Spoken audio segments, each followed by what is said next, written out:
ಎಲ್ಲರಿಗೂ ನಮಸ್ಕಾರ. ಹೊಂಗಿರಣ ಎಜುಕೇಷನಲ್ ಚಾನಲ್ಗೆ ಸ್ವಾಗತ.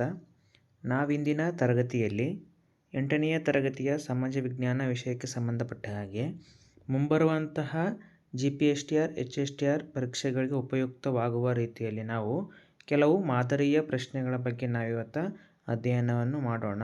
ಇವು ಇಂಪಾರ್ಟೆಂಟ್ ಆಗಿರುವಂಥ ಕೆಲವು ಮಾದರಿಯ ಪ್ರಶ್ನೆಗಳಾಗಿರ್ತಾವೆ ನೋಡಿ. ಹೆಚ್ಚು ಸಮಯ ವೇಸ್ಟ್ ಮಾಡದೆ ಮೊದಲನೇ ಪ್ರಶ್ನೆ ಕಡೆ ಹೋಗೋಣ. ಮೊದಲನೇ ಪ್ರಶ್ನೆ ಏನಿದೆ ನೋಡಿ, ಬಾಣಭಟ್ಟನ ಹರ್ಷಚರಿತೆ ಯಾವುದಕ್ಕೆ ಉದಾಹರಣೆಯಾಗಿದೆ? ಆಪ್ಷನ್ಸ್ ಎ ಪ್ರಾಕ್ತನ ಆಧಾರ, ದೇಶೀಯ ಸಾಹಿತ್ಯ, ವಿದೇಶೀಯ ಸಾಹಿತ್ಯ, ಮೇಲಿನ ಎಲ್ಲವೂ ಸರಿ ಅನ್ನುವಂಥದ್ದು. ಇದಕ್ಕೆ ಸರಿಯಾಗಿರುವ ಉತ್ತರ ಯಾವುದು ಅಂತಂದರೆ ದೇಶೀಯ ಸಾಹಿತ್ಯಕ್ಕೆ ಉದಾಹರಣೆಯಾಗಿದೆ ಅನ್ನುವಂಥದ್ದು. ಈತನು ಹರ್ಷನ ಕಾಲದಲ್ಲಿದ್ದಂತಹ ಒಬ್ಬ ಕವಿಯಾಗಿದ್ದಾನೆ ನೋಡಿ. ಯಾರ ಕಾಲದಲ್ಲಿ? ಹರ್ಷನ ಒಂದು ಕಾಲದಲ್ಲಿ, ವರ್ಧನ ಮನೆತನದ ಹರ್ಷವರ್ಧನ ಕಾಲದಲ್ಲಿ ಈತ ಕವಿಯಾಗಿರ್ತಾನೆ ಅನ್ನುವಂಥದ್ದು. ನಾವು ಆಧಾರಗಳಲ್ಲಿ ನಾವು ಮುಖ್ಯವಾಗಿ 2 ಪ್ರಕಾರಗಳು ನೋಡ್ತೀವಂತೆ. ಒಂದು ಸಾಹಿತ್ಯ ಪ್ರಕಾರಗಳು, ಮತ್ತೊಂದು ಸಾಹಿತ್ಯ ಪ್ರಕಾರಗಳು, ಎರಡನೇದಾಗಿ ಪ್ರಾಕ್ತನ ಆಧಾರಗಳು ಅಂತ ನಾವು ನೋಡ್ತೀವಿ, ಹೌದಾ? ಈ ಸಾಹಿತ್ಯ ಆಧಾರಗಳಲ್ಲಿ ಒಂದನೆಯದು ದೇಶೀಯ ಸಾಹಿತ್ಯ ಅಂತ ನೋಡ್ತೀವಿ, ಎರಡನೇದಾಗಿ ವಿದೇಶೀಯ ಸಾಹಿತ್ಯ ಅಂತ ನೋಡ್ತೀವಿ. ಇಲ್ಲಿ ದೇಶೀಯ ಕವಿಗಳಿಂದಲೇ ರಚನೆ ಆಗಿರುವಂಥ ಸಾಹಿತ್ಯಕ್ಕೆ ನಾವು ದೇಶೀಯ ಸಾಹಿತ್ಯ ಅಂತ ಕರಿತೀವಿ. ವಿದೇಶಿ ಕವಿಗಳು, ಬರಹಗಾರರು, ಪ್ರವಾಸಿಗರು ಅವರು ರಚಿಸಿದಂಥ ಗ್ರಂಥಗಳನ್ನು ನಾವು ವಿದೇಶೀಯ ಸಾಹಿತ್ಯ ಅಂತ ಕರಿತೀವಿ. ಫಾರ್ ಎಕ್ಸಾಂಪಲ್, ಉದಾಹರಣೆಗೆ ವಿದೇಶೀಯ ಸಾಹಿತ್ಯಕ್ಕೆ ಉದಾಹರಣೆ ಯಾವುದು ಅಂತಂದರೆ ಮೆಗಸ್ತನಿಸ್ನ ಬರೆದಂತಹ ಇಂಡಿಕಾ ಕೃತಿ, ಮತ್ತೊಂದು ಸಿಯುಕಿ ಯಾರು ಬರೀತಾರಪ್ಪ ಅಂತಂದರೆ ಹುಯೆನ್ ತ್ಸಾಂಗ್ ಬರೆದಂಥ ಸಿಯುಕಿ ಗ್ರಂಥಗಳು ಇವು ವಿದೇಶೀಯ ಸಾಹಿತ್ಯಕ್ಕೆ ಉದಾಹರಣೆ ಆಗಿವೆ ಅನ್ನುವಂಥದ್ದು. ನೆಕ್ಸ್ಟ್ ಮುಂದಿನ ಪ್ರಶ್ನೆಗೆ ಹೋಗೋಣ. ಮುಂದಿನ ಪ್ರಶ್ನೆ ಏನಿದೆ ನೋಡಿ, ನಮಗೆ ದೊರೆತಿರುವ ಅತ್ಯಂತ ಪ್ರಾಚೀನ ಶಾಸನ ಯಾರ ಕಾಲದ್ದು? ಅಂದರೆ ಭಾರತದಲ್ಲಿ ಶಾಸನಗಳು ದೊರೆತಿದ್ದು ಇದು ಯಾರಿಗೆ ಸಂಬಂಧಪಟ್ಟಿರುವಂಥ ಅತ್ಯಂತ ಪ್ರಾಚೀನ ಶಾಸನ ಯಾವುದು? Options A Ashoka, Chandragupta Maurya, Samudragupta, Kanishka. ಇದಕ್ಕೆ ಸರಿಯಾಗಿರುವ ಉತ್ತರ ಯಾವುದು ಅಂದರೆ ಅಶೋಕ ಆಗಿದೆ ನೋಡಿ. ಅಶೋಕನ ಶಾಸನದ ನಮಗೆ ಮೊಟ್ಟ ಬಾರಿಗೆ ಸಿಕ್ಕಂಥ ಅತ್ಯಂತ ಪ್ರಾಚೀನವಾಗಿರುವಂಥ ಶಾಸನಗಳು ಇವು ಹೆಚ್ಚಾಗಿ ಬ್ರಾಹ್ಮಿ ಲಿಪಿ ಮತ್ತು ಖರೋಷ್ಠಿ ಲಿಪಿಯಲ್ಲಿ ಇವುಗಳನ್ನು ರಚನೆ ಮಾಡಿದ್ದಾರೆ ನೋಡ್ರಿ. ಅಶೋಕನ ಕಾಲದಲ್ಲಿ ಬ್ರಾಹ್ಮಿ ಲಿಪಿ ಮತ್ತು ಖರೋಷ್ಠಿ ಲಿಪಿಯಲ್ಲಿ ಹೆಚ್ಚಾಗಿ ಇವು ರಚನೆ ಆಗಿದ್ದಾವೆ ಅನ್ನುವಂಥ. ಈತನನ್ನು ನಾವೇನಂತ ಕರಿತೀವಪ್ಪ ಅಂತಂದರೆ ಇಂಪಾರ್ಟೆಂಟ್ ನೋಡಿ, ಶಾಸನಗಳ ಪಿತಾಮಹ ಅಂತೇಳಿ ಇವತ್ತನನ್ನು ಕರೀತಾರೆ. ಏನಂತಂದರೆ ಶಾಸನಗಳ ಪಿತಾಮಹ ಅಂತೇಳಿ ಯಾರನ್ನು ಕರೀತಾರಪ್ಪ ಅಂದರೆ ಅಶೋಕ ಮಹಾರಾಜನನ್ನು ಶಾಸನಗಳ ಪಿತಾಮಹ ಯಾಕೆ ಕರೀತಾರಪ್ಪ ಅಂದರೆ ಅಶೋಕನು ಮೊಟ್ಟ ಬಾರಿಗೆ ಇಡೀ ಭಾರತದಲ್ಲಿ ಮೊಟ್ಟ ಬಾರಿಗೆ ಶಾಸನಗಳನ್ನು ಹೊರಡಿಸಿದಂತಹ ಅರಸನಾಗಿದ್ದಾನೆ. ನೆಕ್ಸ್ಟ್ ಮುಂದಿನ ಪ್ರಶ್ನೆ, ಅಶೋಕನು ಹೊರಡಿಸಿದ ಶಾಸನಗಳು ಯಾವ ಭಾಷೆಯಲ್ಲಿ ರಚನೆ ಆಗಿದೆ? ಲಿಪಿಗಳು ಗೊತ್ತಾಯ್ತು ನಮ್ಗೆ ಆಲ್ರೆಡಿ, ಬ್ರಾಹ್ಮಿ ಲಿಪಿ ಮತ್ತು ಖರೋಷ್ಠಿ ಲಿಪಿಗಳು. ಇವು ಹೆಚ್ಚಾಗಿ ಯಾವ ಭಾಷೆ ಅಂದರೆ ಪ್ರಾಕೃತ ಭಾಷೆಯಲ್ಲಿ ಇವು ರಚನೆ ಆಗಿದ್ದಾವೆ ಅನ್ನುವಂಥ. ಅಶೋಕನು ಹೊರಡಿಸಿದಂಥ ಶಾಸನಗಳು ಹೆಚ್ಚು ಪ್ರಾಕೃತ ಭಾಷೆಯಲ್ಲಿ ರಚನೆ ಆಗಿದ್ದಾವೆ. ನೆಕ್ಸ್ಟ್ ಮುಂದಿನ ಪ್ರಶ್ನೆ, ಕನ್ನಡ ಭಾಷೆಯಲ್ಲಿ ದೊರೆತಿರುವ ಅಥವಾ ಕನ್ನಡ ಭಾಷೆಯಲ್ಲಿ ದೊರೆತಿರುವ ಮೊದಲ ಶಾಸನ ಯಾವುದು? ಆಪ್ಷನ್ಸ್ ಎ ತಾಳಗುಂದ ಶಾಸನ, ಬ್ರಹ್ಮಗಿರಿ ಶಾಸನ, ಮಸ್ಕಿ ಶಾಸನ, ಹಲ್ಮಿಡಿ ಶಾಸನ. ಇದಕ್ಕೆ ಸರಿಯಾಗಿರುವ ಉತ್ತರ ಯಾವುದಪ್ಪ ಅಂತಂದರೆ ಹಲ್ಮಿಡಿ ಶಾಸನ ಅನ್ನುವಂಥದ್ದು ಸರಿಯಾಗಿರುವಂಥದ್ದು. ಇದರ ಒಂದು ಕಾಲ ಎಷ್ಟಪ್ಪ ಅಂತಂದರೆ 450 ಅನ್ನುವಂಥದ್ದು, ಕ್ರಿಸ್ತ ಶಕ ಅಥವಾ ಸಾಮಾನ್ಯ ಶಕ 450. ಇದು ಯಾರಕ್ಕೆ ಸಂಬಂಧಪಟ್ಟಿರುವಂಥದ್ದಂದರೆ ಕದಂಬ ಮನೆತನದ ಅರಸನಾದಂತಹ ಕಾಕುತ್ಸ್ಥವರ್ಮ ಅಥವಾ ಕಾಕುತ್ಸವರ್ಮ ಅಂತ ನಾವು ಹೇಳ್ತೀವಿ. ಹೌದಾ? ಕಾಕುತ್ಸವರ್ಮನ ಕಾಲದಲ್ಲಿ ಇದು ರಚನೆ ಆಗಿರ್ತದೆ ಅನ್ನುವಂಥದ್ದು. ಇದರ ಕಾಲ 450. ಯಾರ ಕಾಲದಪ್ಪ ಅಂದರೆ ಕಾಕುತ್ಸವರ್ಮನು. ಯಾವ ಮನೆತನ ಅಂದರೆ ಕದಂಬ ಮನೆತನದ್ದು. ಇವತ್ತಿದು ಹಾಸನ ಜಿಲ್ಲೆಯಲ್ಲಿ ಕಂಡುಬರುತ್ತೆ ನೋಡ್ರಿ. ಎಲ್ಲಿದೆ ಇವತ್ತು? ಇದು ಹಾಸನ ಜಿಲ್ಲೆಯ ಬೇಲೂರು ತಾಲೂಕಿನಲ್ಲಿ ಇದು ಕಂಡುಬರುತ್ತೆ ಅನ್ನುವಂಥದ್ದು. ನೆಕ್ಸ್ಟ್ ಮುಂದಿನ ಪ್ರಶ್ನೆ, ಅಲಹಾಬಾದ್ ಸ್ತಂಭ ಶಾಸನವು ಯಾವ ರಾಜನ ಕುರಿತು ವಿವರಿಸುತ್ತದೆ? ಅಶೋಕ, ಸಮುದ್ರಗುಪ್ತ, ಇಮ್ಮಡಿ ಪುಲಿಕೇಶಿ, ಖಾರವೇಲ ಅನ್ನುವಂಥದ್ದು. ಇಲ್ಲಿ ಸರಿಯಾಗಿರುವ ಉತ್ತರ ಯಾವುದು ಅಂತಂದರೆ ಸಮುದ್ರಗುಪ್ತನ ಒಂದು ವಿವರಣೆ ಕುರಿತು ಇದು ಅಲಹಾಬಾದ್ ಸ್ತಂಭ ಶಾಸನ ತಿಳಿಸ್ಕೊಡ್ತದೆ. ಈ ಸಮುದ್ರಗುಪ್ತನು ಭಾರತದ ನೆಪೋಲಿಯನ್ ಅಂತೇಳಿ ಕರೀತಾರೆ ನೋಡಿ. ಪ್ರಶ್ನೆ ಆಗಿದೆ ನೋಡಿ, ನೆನ್ಪಿಟ್ಕೊಳ್ರಿ. ಭಾರತದ ನೆಪೋಲಿಯನ್ ಅಂತೇಳಿ ಯಾವ ಅರಸನನ್ನು ಕರೆಯುತ್ತಾರೆ ಅಂತಂದರೆ ಸಮುದ್ರಗುಪ್ತನನ್ನು ಭಾರತದ ನೆಪೋಲಿಯನ್ ಅಂತೇಳಿ ಕರೀತಾರೆ. ಈತ ಗುಪ್ತ ಸಾಮ್ರಾಜ್ಯದ ಅತ್ಯಂತ ಪ್ರಸಿದ್ಧ ಅರಸನಾಗಿರ್ತಾನೆ. ಯಾವ ಮನೆತನ? ಗುಪ್ತ ಮನೆತನಕ್ಕೆ ಸಂಬಂಧಪಟ್ಟಿರುವಂಥ ವ್ಯಕ್ತಿ. ಈತನನ್ನು ಭಾರತದ ನೆಪೋಲಿಯನ್ ಅಂತೇಳಿ ಕರೀತಾರೆ. ನೆಕ್ಸ್ಟ್ ಮುಂದಿನ ಪ್ರಶ್ನೆ, ಯಾವ ಪ್ರಾಕ್ತನ ಆಧಾರಗಳು ರಾಜರ ಅಧಿಕಾರದ ಸಂಕೇತಗಳೆಂದು ಭಾವಿಸಲಾಗಿದೆ? ಶಾಸನಗಳು, ನಾಣ್ಯಗಳು, ಸ್ಮಾರಕಗಳು, ಭೂ ಉತ್ಖನನ ಅನ್ನುವಂಥದ್ದು. ಇದಕ್ಕೆ ಸರಿಯಾಗಿರೋ ಉತ್ತರ ಯಾವುದು ಅಂತಂದರೆ ನಾಣ್ಯಗಳು ಆಗಿದೆ ಅನ್ನುವಂಥದ್ದು. ಇವು ರಾಜರ ಒಂದು ಅಧಿಕಾರದ ಸಂಕೇತಗಳು ಅಂತೇಳಿ. ಅಂದಿನ ಕಾಲದಲ್ಲಿ ನಾವು ತಾಮ್ರದ ನಾಣ್ಯಗಳು, ಬಂಗಾರದ ನಾಣ್ಯಗಳು ಮತ್ತು ಬೆಳ್ಳಿಯ ನಾಣ್ಯಗಳು, ಯಾರು ಒಬ್ಬ ಅರಸ ಶ್ರೀಮಂತನಾಗಿರ್ತಾನೆ ಅವರು ಮುಖ್ಯವಾಗಿ ಚಿನ್ನದ ನಾಣ್ಯಗಳನ್ನ ಅದು ಹೊರಡಿಸ್ತಾ ಇದ್ರು ಅನ್ನುವಂಥದ್ದು. ನಾಣ್ಯಗಳಲ್ಲಿ ಅಧಿಕಾರದ ಸಂಕೇತಗಳೆಂದು ಭಾವಿಸಿದ್ರು ಅನ್ನುವಂಥದ್ದು. ನೆಕ್ಸ್ಟ್ ಮುಂದಿನ ಪ್ರಶ್ನೆ, ಬೆಂಗಳೂರಿನಲ್ಲಿ ಯಾರ ಕಾಲದ ನಾಣ್ಯಗಳು ದೊರೆತಿವೆ? Option C Greek, Arabic, Roman, American ಅನ್ನುವಂಥದ್ದು. ಯಾರ ನಾಣ್ಯಗಳು ಅಂತಂದರೆ ಇವು ರೋಮನ್ನರ ಕಾಲದ ಒಂದು ನಾಣ್ಯಗಳು ಅಥವಾ ರೋಮನ್ನರು ಬಳಸಿದಂಥ ನಾಣ್ಯಗಳು ನಮ್ಮ ಬೆಂಗಳೂರಿನಲ್ಲಿ ದೊರೆತಿದೆ. ಇವು ಎಷ್ಟು ಅಂತಂದರೆ 2000 ವರ್ಷಗಳ ಹಿಂದಿನ ಅನ್ನುವಂಥದ್ದು. ಅಂದರೆ 2000 ವರ್ಷಗಳ ಹಿಂದಿನ ಒಂದು ನಾಣ್ಯಗಳು ಆಗಿದ್ದಾವೆ ಅನ್ನುವಂಥದ್ದು. ಇದ್ರ ಮೂಲಕ ನಮಗೇನು ಗೊತ್ತಾಗುತ್ತಪ್ಪ ಅಂದರೆ 2000 ವರ್ಷಗಳ ಹಿಂದಲೇ ನಾವು ವ್ಯಾಪಾರ ಸಂಪರ್ಕವನ್ನು ಹೊಂದಿದ್ದೀವಿ ಅನ್ನುವಂಥ. ಯಾರ ಜೊತೆ? ರೋಮನ್ನರ ಜೊತೆ ಭಾರತವು 2000 ವರ್ಷಗಳ ಹಿಂದೆ ವ್ಯಾಪಾರ ಸಂಬಂಧವನ್ನು ಹೊಂದಿತ್ತು ಅನ್ನುವಂಥ ಇದರ ಮೂಲಕ ನಮ್ಗೆ ಗೊತ್ತಾಗುತ್ತೆ. ನೆಕ್ಸ್ಟ್ ಮುಂದಿನ ಪ್ರಶ್ನೆ, ಯಾವ ವಿಧಾನದ ಮೂಲಕ ಪ್ರಾಚೀನ ಅವಶೇಷಗಳನ್ನು ಗುರುತಿಸಲಾಗುತ್ತದೆ? ಕಾರ್ಬನ್ 14, ಕಾರ್ಬನ್ 15, ಆಕ್ಸಿಜನ್ 14, ಆಕ್ಸಿಜನ್ 15 ಅನ್ನುವಂಥದ್ದು. ಇದಕ್ಕೆ ಸರಿಯಾಗಿರುವ ಉತ್ತರ ಯಾವುದು ಅಂತಂದರೆ ಆಪ್ಷನ್ಸ್ ಎ ಕಾರ್ಬನ್ 14 ಎನ್ನುವುದರ ಮೂಲಕ ಏನು ಮಾಡ್ತಾರೆ? ಪ್ರಾಕ್ತನ ಶಾಸ್ತ್ರಜ್ಞರು ಹಳೆಯ ಕಾಲದ ಅಥವಾ ಪ್ರಾಚೀನ ಅವಶೇಷಗಳನ್ನು ಗುರುತಿಡಿತಾರೆ ಅನ್ನುವಂಥದ್ದು. ಇದು ಮುಖ್ಯವಾಗಿ ಎಷ್ಟು ವರ್ಷಗಳದ್ದು ಅನ್ನುವಂಥದ್ದು ಇಲ್ಲಿ ಲೆಕ್ಕ ಹಾಕ್ಯಂತ ಹೋಗ್ತಾರೆ ಅನ್ನುವಂಥದ್ದು. ನೆಕ್ಸ್ಟ್ ಮುಂದಿನ ಪ್ರಶ್ನೆ, ಭಾರತವು ಎಷ್ಟು ದೇಶಗಳೊಂದಿಗೆ ಗಡಿಯನ್ನು ಹಂಚಿಕೊಂಡಿದೆ? ಆಪ್ಷನ್ಸ್ ಎ 6, ಆಪ್ಷನ್ಸ್ ಬಿ 7, 8, 9 ಅನ್ನುವಂಥದ್ದು. ಇದಕ್ಕೆ ಸರಿಯಾಗಿರೋ ಉತ್ತರ ಯಾವುದಪ್ಪ ಅಂದರೆ ಆಪ್ಷನ್ಸ್ 7 ದೇಶಗಳೊಂದಿಗೆ ನಮ್ಮ ಭಾರತ ದೇಶ ಗಡಿಯನ್ನು ಹಂಚಿಕೊಂಡಿದೆ. ಯಾವ್ಯಾವ ದೇಶ ನೋಡಿ? ಮೊದಲನೇದಾಗಿ ಪಾಕಿಸ್ತಾನದ ಜೊತೆಗೆ ನಾವು ಗಡಿಯನ್ನು ಹಂಚಿಕೊಂಡಿದ್ದೀವಿ. ಎರಡನೇದಾಗಿ ಅಫ್ಘಾನಿಸ್ತಾನ ಜೊತೆಗೆ ನಾವು ಗಡಿಯನ್ನು ಹಂಚಿಕೊಂಡಿದ್ದೀವಿ ಅನ್ನುವಂಥದ್ದು. ಮೂರನೇದಾಗಿ ಚೀನಾ, ನಾಲ್ಕನೇದಾಗಿ ನೇಪಾಳ, ಐದನೇದಾಗಿ ಭೂತಾನ್, ಆರನೇದಾಗಿ ಬಾಂಗ್ಲಾದೇಶ,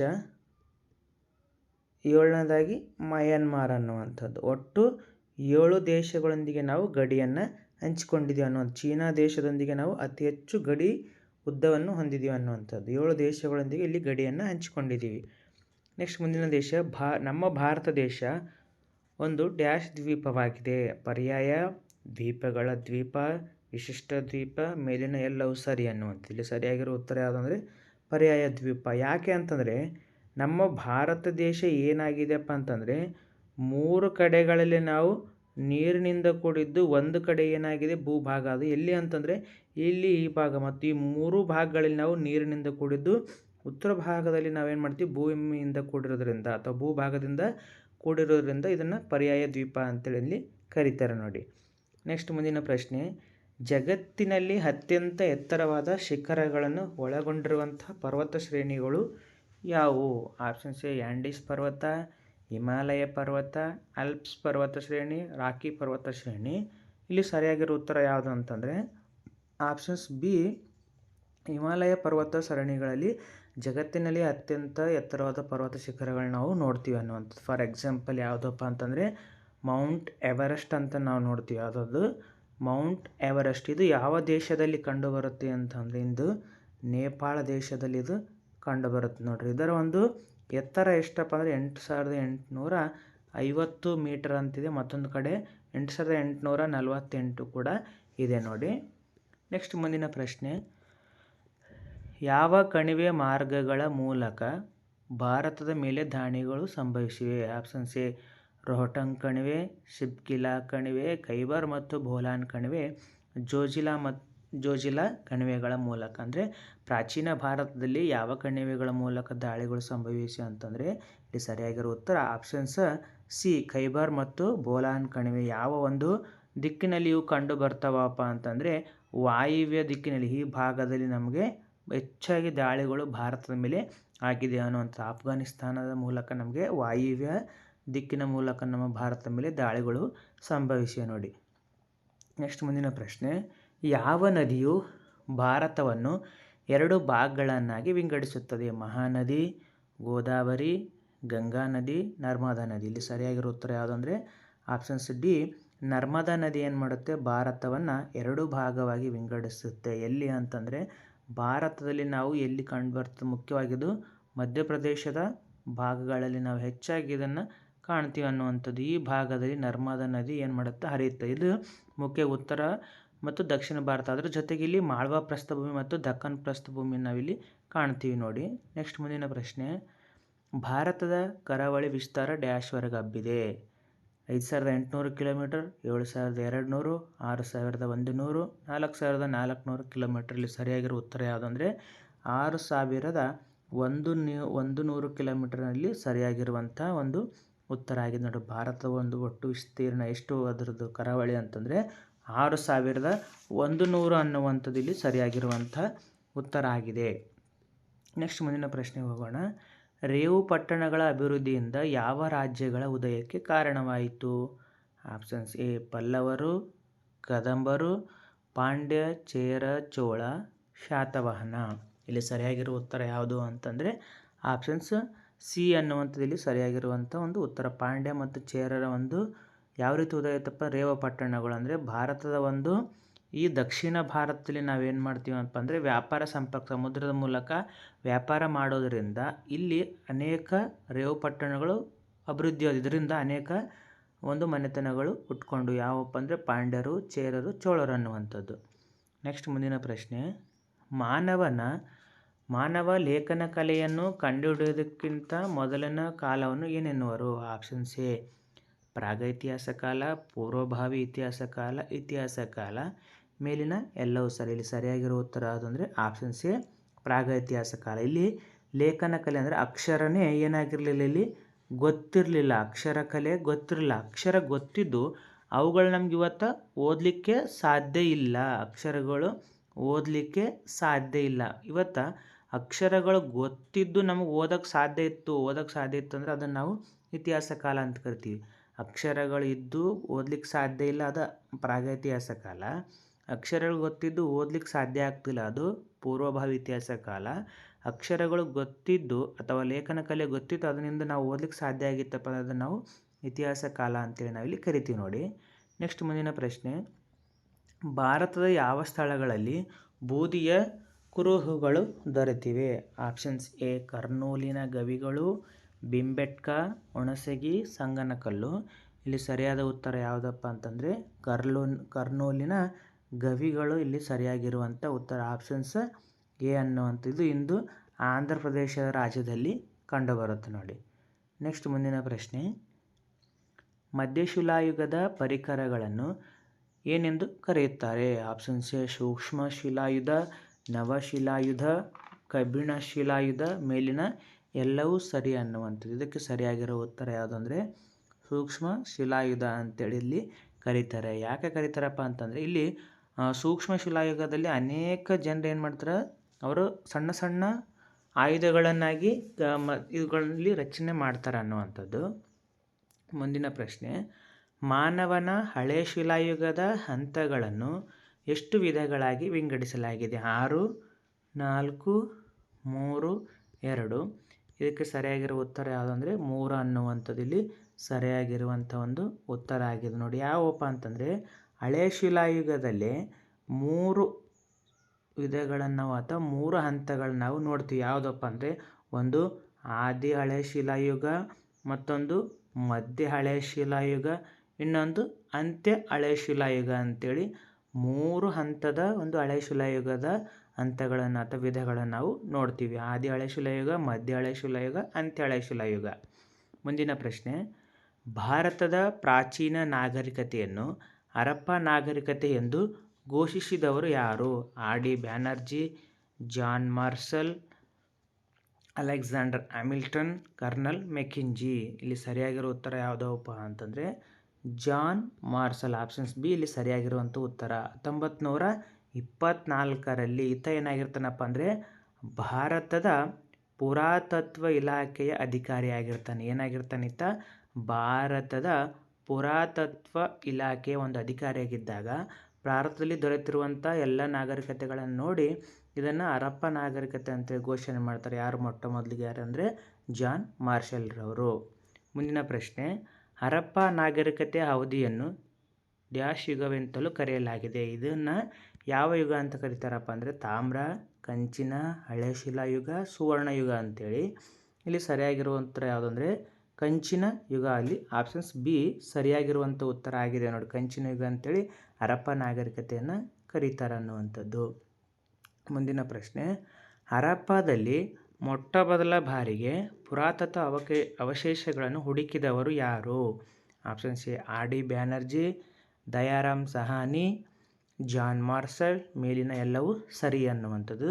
ಇದಕ್ಕೆ ಸರಿಯಾಗಿರುವಂಥ ಉತ್ತರ ಯಾವುದು ಅಂತಂದರೆ ಆಪ್ಷನ್ಸ್ ಬಿ ದಯಾರಾಮ್ ಸಹಾನಿ. ಏನು ಮಾಡ್ತಾರಪ್ಪ ಅಂದರೆ ಮೊಟ್ಟ ಮೊದಲ ಬಾರಿಗೆ ಹರಪ್ಪದಲ್ಲಿ ಯಾವಾಗಪ್ಪ ಅಂತಂದರೆ 1920ರಲ್ಲಿ ಹರಪ್ಪ ಅನ್ನುವಂಥ ಒಂದು ಊರಿನಲ್ಲಿ ಫಸ್ಟ್ ಪುರಾತತ್ವದ ಒಂದು ಉತ್ಖನನವನ್ನು ನಡೆಸ್ತಾನೆ. ಅವರು ದಯಾರಾಮ್ ಸಹಾನಿ ಅನ್ನುವಂಥವರು. ನೆಕ್ಸ್ಟ್ ಮುಂದಿನ ಪ್ರಶ್ನೆ, 1924ರಲ್ಲಿ ಭಾರತೀಯ ಪುರಾತತ್ವ ಇಲಾಖೆಯ ಮುಖ್ಯಸ್ಥರಾಗಿದ್ದವರು ಯಾರು? Options A John Marshall, Cunningham, Alexander Burnes, colonel Mackenzie. ಇಲ್ಲಿ ಸರಿಯಾಗಿರೋ ಉತ್ತರ ಯಾವುದು ಅಂದರೆ ಆಪ್ಷನ್ಸ್ ಎ ಜಾನ್ ಮಾರ್ಷಲ್ ಅವರು 1924ರಲ್ಲಿ ಭಾರತದ ಪುರಾತತ್ವ ಇಲಾಖೆ ಒಬ್ಬ ಅಧಿಕಾರಿಯಾಗಿರ್ತಾರೆ ಅನ್ನುವಂಥದ್ದು. ನೆಕ್ಸ್ಟ್ ಮುಂದಿನ ಪ್ರಶ್ನೆ, ಸಿಂಧೂ ಸರಸ್ವತಿ ನಾಗರಿಕತೆ ಯಾವ ನಗರದಲ್ಲಿ ಸಾರ್ವಜನಿಕ ಕೊಳ ದೊರೆತಿದೆ? ಹರಪ್ಪ, ಮೊಹೆಂಜೊದಾರೋ, ಲೋಥಾಲ್, ಕಾಲಿಬಂಗಾನ್. ಇಲ್ಲಿ ಸರಿಯಾಗಿರೋ ಉತ್ತರ ಯಾವುದು ಅಂತಂದರೆ ಮೊಹೆಂಜೊದಾರೋದಲ್ಲಿ ಈ ಸಾರ್ವಜನಿಕ ಕೊಳವನ್ನು ಸಿಕ್ಕಿತ್ತು ಅನ್ನುವಂಥ. ಈ ಸಾರ್ವಜನಿಕ ಕೊಳವು ಹೆಂಗಿತ್ತಪ್ಪ ಅಂತಂದರೆ ಎರಡೂ ಕಡೆಯಿಂದಲೂ ಕೂಡ ಮೆಟ್ಟಿಲುಗಳನ್ನು ಅಥವಾ ಮೆಟ್ಟಿಲು ಅಂತ ಹೇಳ್ತೇವೆ, ಆ ಮೆಟ್ಟಿಲುಗಳನ್ನು ಇದು ಹೊಂದಿತ್ತು ಅನ್ನುವಂಥದ್ದು. ಅಂದರೆ ವಿಶೇಷವಾದ ಸಂದರ್ಭಗಳಲ್ಲಿ ಇದನ್ನು ಬಳಸ್ತಾ ಇದ್ದರು. ಅಂದರೆ ಬಾವಿಗಳ ಮೂಲಕ ಇದಕ್ಕೆ ನೀರಿನ ಸಂಪರ್ಕ ಇತ್ತು. ನೆಕ್ಸ್ಟ್ ಮುಂದಿನ ಪ್ರಶ್ನೆ, ಸಿಂಧೂ ಸರಸ್ವತಿ ನಾಗರಿಕತೆಯ ಯಾವ ನಗರಗಳಲ್ಲಿ ಬೆಂಕಿಯ ಒಲೆಗಳು ಕಂಡುಬಂದಿವೆ? ಆಪ್ಷನ್ಸ್ ಎ ಕಾಲಿಬಂಗನ್, ಲೋಥಾಲ್, ಹರಪ್ಪ, ಮೊಹೆಂಜೊದಾರೋ, ಬನವಾಲಿ ಅನ್ನುವಂಥದ್ದು. ಇದಕ್ಕೆ ಸರಿಯಾಗಿರೋ ಉತ್ತರ ಯಾವುದಪ್ಪ ಅಂದರೆ ಆಪ್ಷನ್ಸ್ ಎ ಕಾಲಿಬಂಗನ್ ಮತ್ತು ಲೋಥಾಲ್ ನಗರಗಳಲ್ಲಿ ಮೊಟ್ಟ ಮೊದಲ ಬಾರಿಗೆ ಬೆಂಕಿಯ ಒಲೆಗಳ ಒಂದು ಉತ್ಖನನ ಸಿಕ್ಕಿದೆ ಅನ್ನುವಂಥದ್ದು. ಮುಂದಿನ ಪ್ರಶ್ನೆ, ಸಿಂಧೂ ಸರಸ್ವತಿ ನಾಗರಿಕತೆಯ ಲಿಪಿಯನ್ನು ವಿದ್ವಾಂಸರು ಡ್ಯಾಶ್ ಎಂದು ಕರೆದಿದ್ದಾರೆ? ಕೋನಲಿಪಿ, ಅಕ್ಷರಲಿಪಿ, ಚಿತ್ರಲಿಪಿ. ಮೇಲಿನ ಎಲ್ಲವೂ ಸರಿ. ಇದಕ್ಕೆ ಸರಿಯಾಗಿರೋ ಉತ್ತರ ಯಾವುದಪ್ಪ ಅಂದರೆ ಆಪ್ಷನ್ ಸಿ ಚಿತ್ರಲಿಪಿ. ಅಂದರೆ ಸಿಂಧೂ ಸರಸ್ವತಿಯ ನಾಗರಿಕತೆಗಳು ಹೆಚ್ಚಾಗಿ ಚಿತ್ರಗಳಿಂದ ಕೂಡಿರೋದ್ರಿಂದ ಇದನ್ನು ಚಿತ್ರಲಿಪಿ ಅಂತೇಳಿ ವಿದ್ವಾಂಸರು ಕರೆದಿದ್ದಾರೆ. ಅದನ್ನು ಓದಲಿಕ್ಕೆ ಸಾಧ್ಯ ಆಗಿಲ್ಲ ಅನ್ನುವಂಥದ್ದು ಇನ್ನುವರೆಗೂ. ನೆಕ್ಸ್ಟ್ ಮುಂದಿನ ಪ್ರಶ್ನೆ, ಸಿಂಧೂ ಸರಸ್ವತಿ ನಾಗರಿಕತೆ ಜನರ ಮುದ್ರೆಗಳ ಮೇಲೆ ಯಾವ ಮರದ ಎಲೆಗಳು ಚಿತ್ರಿತವಾಗಿದೆ? ಅರಳಿ ಮರ, ಅಶೋಕ ಮರ, ಅಶ್ವತ್ಥ ಮರ, ಮಾವಿನ ಮರ. ಇಲ್ಲಿ ಸರಿಯಾಗಿರೋ ಉತ್ತರ ಯಾವುದಪ್ಪ ಅಂದರೆ ಅಶ್ವತ್ಥ ಮರದ ಎಲೆಗಳು ಇಲ್ಲಿ ಅನೇಕ ರೀತಿಯಾದಂಥ ಒಂದು ಮುದ್ರೆಗಳಲ್ಲಿ ನಮಗೆ ಸಿಕ್ಕಿದೆ ಅನ್ನುವಂಥದ್ದು. ಆಪ್ಷನ್ ಸಿ ಸರಿಯಾಗಿರುವಂತಹ ಉತ್ತರ. ಮುಂದಿನ ಪ್ರಶ್ನೆ, ಸಿಂಧೂ ಸರಸ್ವತಿ ನಾಗರಿಕತೆ ಯಾವ ನಗರದಲ್ಲಿ ನೃತ್ಯ ಭಂಗಿಯ ಸ್ತ್ರೀ ವಿಗ್ರಹ ಇಲ್ಲಿ ದೊರೆತಿದೆ?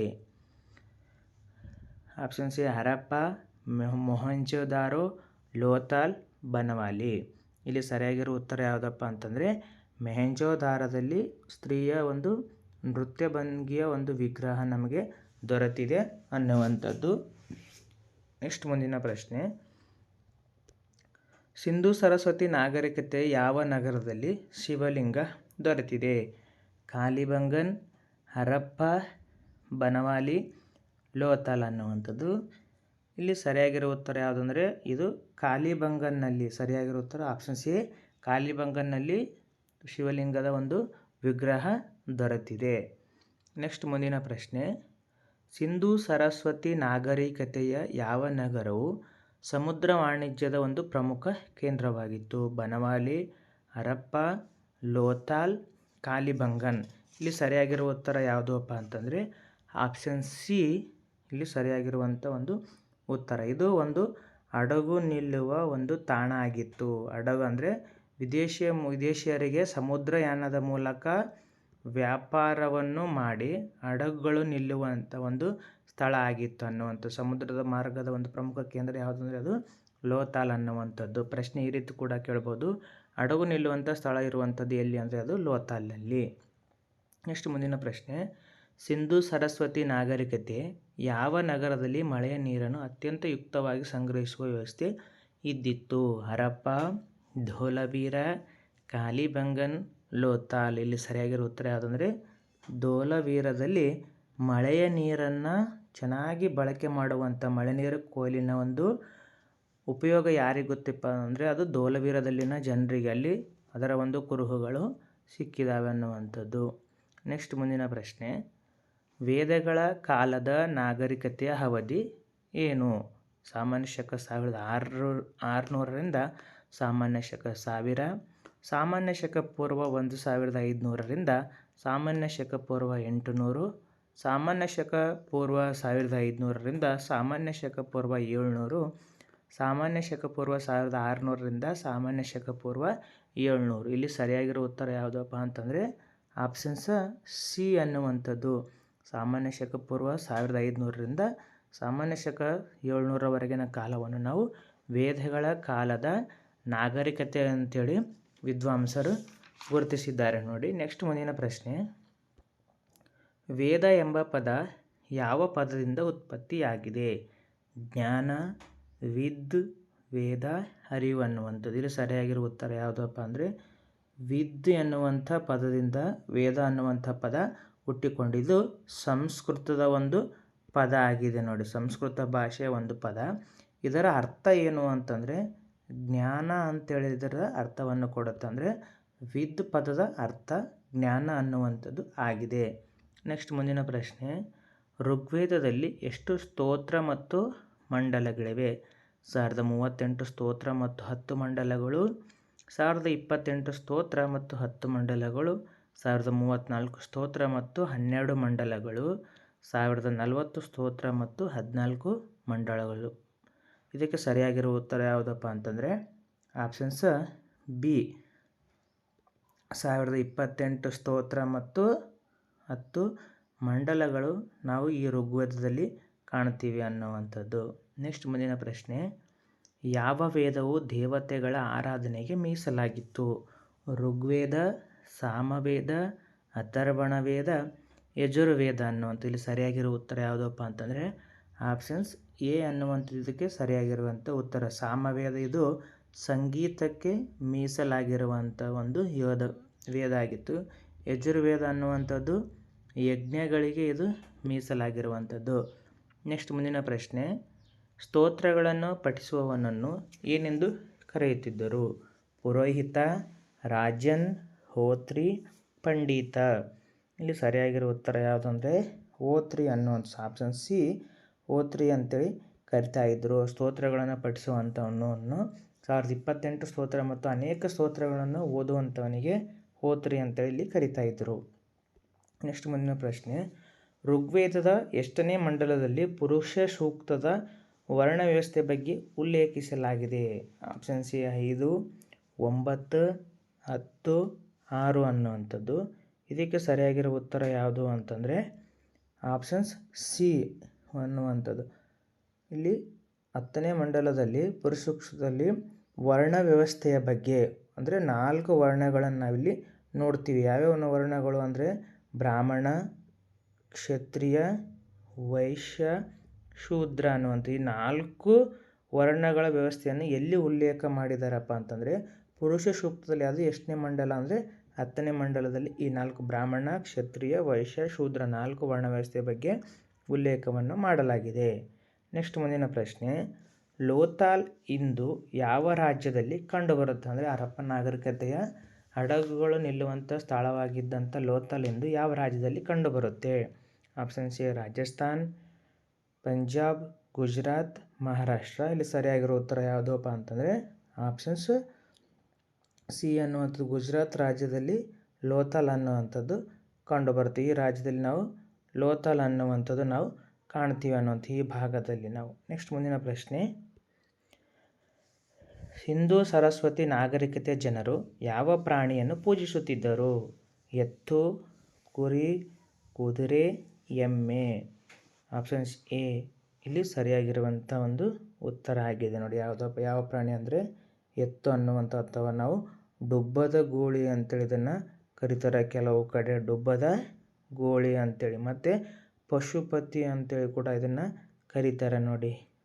ಎತ್ತನ್ನು ಅವರು ಪೂಜಿಸ್ತಾ ಇದ್ದರು ಅನ್ನುವಂಥದ್ದು. ನೆಕ್ಸ್ಟ್ ಮುಂದಿನ ಪ್ರಶ್ನೆ, ಸಿಂಧೂ ಸರಸ್ವತಿ ನಾಗರಿಕತೆಯ ಯಾವ ನಗರದಲ್ಲಿ ನೆಲಮನೆಯನ್ನು ಪ್ರಾಕ್ತನ ಶಾಸ್ತ್ರಜ್ಞರು ಗುರುತಿಸಿದ್ದಾರೆ? ಬರ್ಜ್ಹೋಮ್, ಬನವಾಲಿ, ಚಾನುಧಾರೋ, ಕಾಲಿಬಂಗನ್. ಇಲ್ಲಿ ಸರಿಯಾಗಿರೋ ಉತ್ತರ ಯಾವುದಪ್ಪ ಅಂತಂದರೆ ಆಪ್ಷನ್ಸ್ ಎ ಬರ್ಜ್ಹೋಮ್ನಲ್ಲಿ ನೆಲಮಾಳಿಗೆಯನ್ನು ಪ್ರಾಕ್ತನ ಶಾಸ್ತ್ರಜ್ಞರು ಗುರುತಿಸಿದ್ದಾರೆ. ಇದು ಎಲ್ಲಿ ಕಂಡುಬರುತ್ತಪ್ಪ ಅಂದರೆ ಇಂದಿನ ಕಾಶ್ಮೀರದಲ್ಲಿ ಇದು ಕಂಡುಬರುತ್ತೆ ಈ ಸ್ಥಳ ಅನ್ನುವಂಥದ್ದು. ಇಷ್ಟ ಆಗಿತ್ತು ಇವತ್ತಿನ ತರಗತಿಯ ಕೆಲವು ಬಹು ಆಯ್ಕೆಯ ಮಾದರಿ ಪ್ರಶ್ನೆಗಳು. ಮುಂದಿನ ವಿಡಿಯೋದಲ್ಲಿ ಮತ್ತೊಂದು ತರಗತಿ ಮತ್ತೊಂದಿಷ್ಟು ಪಾಠಗಳ ಬಗ್ಗೆ ತಿಳಿದುಕೊಳ್ಳೋಣ. ಯಾರೆಲ್ಲ ನನ್ನ ಚಾನಲ್ಗೆ ಸಬ್ಸ್ಕ್ರೈಬ್ ಮಾಡಿಲ್ಲವೋ ಸಬ್ಸ್ಕ್ರೈಬ್ ಮಾಡಿ ನೋಡಿ. ನನ್ನ ವಿಡಿಯೋಗಳು ಇಷ್ಟವಾದರೆ ಲೈಕ್ ಮಾಡಿ, ಶೇರ್ ಮಾಡಿ, ಕಮೆಂಟ್ ಮಾಡಿ. ಮುಂದಿನ ವಿಡಿಯೋದಲ್ಲಿ ಸಿಗೋಣ. ಧನ್ಯವಾದಗಳು.